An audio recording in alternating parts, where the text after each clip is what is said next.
రాజకీయాల్లో యుద్ధం మొదలైందా? టీవీకి వాహనం ఎప్పుడు ఆగిపోతుందో తెలియదా? అన్న డీఎంకే ఎమ్మెల్యేలను లాగేయటం వెనుకున్న విజిల్ సీక్రెట్ ఏంటి? విజయ్ లక్ష్యం కేవలం మెజారిటీ పెంచుకోవడమా, లేక అన్న డీఎంకే అనే పార్టీనే శాశ్వతంగా మ్యాప్ నుంచి తొలగించడమా? ఈ పొలిటికల్ చెస్ బోర్డులో పావులు ఎలా కదులుతున్నాయి? అసలు తెర వెనుక జరుగుతున్న ఆపరేషన్ ఏంటి? స్టాలిన్ పెట్టిన 6 నెలల డెడ్ లైన్ ను విజయ్ అధిగమిస్తారా?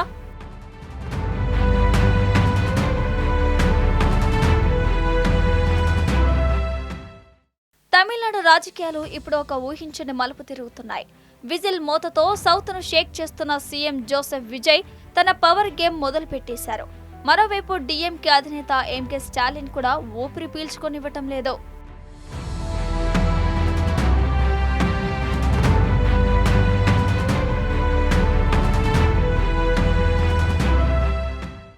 ముందుగా స్టాలిన్ మాటల విషయానికి వస్తే, చెన్నైలో జరిగిన ఒక ప్రోగ్రాంలో ఆయన బాంబు పేల్చారు.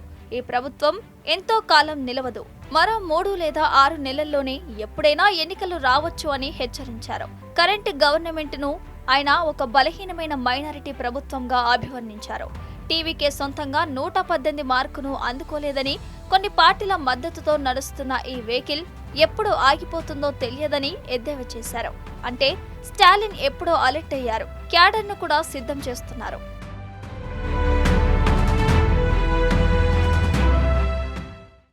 తమిళనాడులో whistle master mind CM Vijay plan ఏంటో ఇప్పుడు చూద్దాం. అన్న డీఎంకేను వీక్ గా చేస్తున్నారు విజయ్. తాజాగా కరూల్ ఎమ్మెల్యే మాజీ మంత్రి ఎంఆర్ విజయభాస్కర్ రాజీనామా చేయడం రాష్ట్ర వ్యాప్తంగా పెద్ద కలకలం రేపిందే. కానీ ఇది ఏదో ఆకస్మికంగా జరిగింది కాదు. ఇది విజయ్ పక్కా పొలిటికల్ స్కెచ్. ఒకేసారి అందరితో కాకుండా ప్లాన్ ప్రకారం ఒకరి తర్వాత ఒకరిని బయటకు పంపుతూ అన్నా డీఎంకేను మానసికంగా దెబ్బతీస్తున్నారు.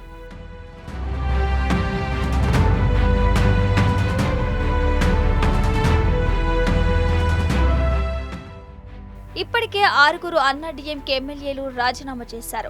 తిరుచి ఈస్ట్ తో కలిపి మొత్తంగా 7 స్థానాలు ఖాళీ అయ్యాయి. ఇక్కడ విజయ్ మైండ్ గేమ్ ఏంటో తెలుసా? సపోర్ట్ పార్టీల మీద ఆధారపడకుండా తన సొంత పార్టీ గుర్తు మీద మరో 15 నుంచి 20 మందిని గెలిపించుకొని అసెంబ్లీలో తిరుగులేని మెజారిటీని సొంతం చేసుకోవాలని చూస్తున్నారు. అన్న డీఎంకే తిరుగుబాటు ఎమ్మెల్యేలను రాజీనామా చేయించి వాళ్లను తన పార్టీ గుర్తుపై ఉప ఎన్నికల బరిలోకి దింపడమే ఈ వ్యూహం.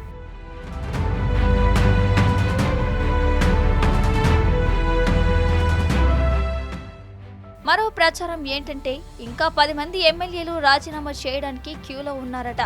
ఒకేసారి వీటన్నింటికీ ఉప ఎన్నికలు పెట్టి విజిల్ వేవ్ తో అన్నా డీఎంకే చాప్టర్ ను శాశ్వతంగా క్లోజ్ చేయడమే విజయ్ మాస్టర్ ప్లాన్ అని రాజకీయ విశ్లేషకులు చెబుతున్నారు.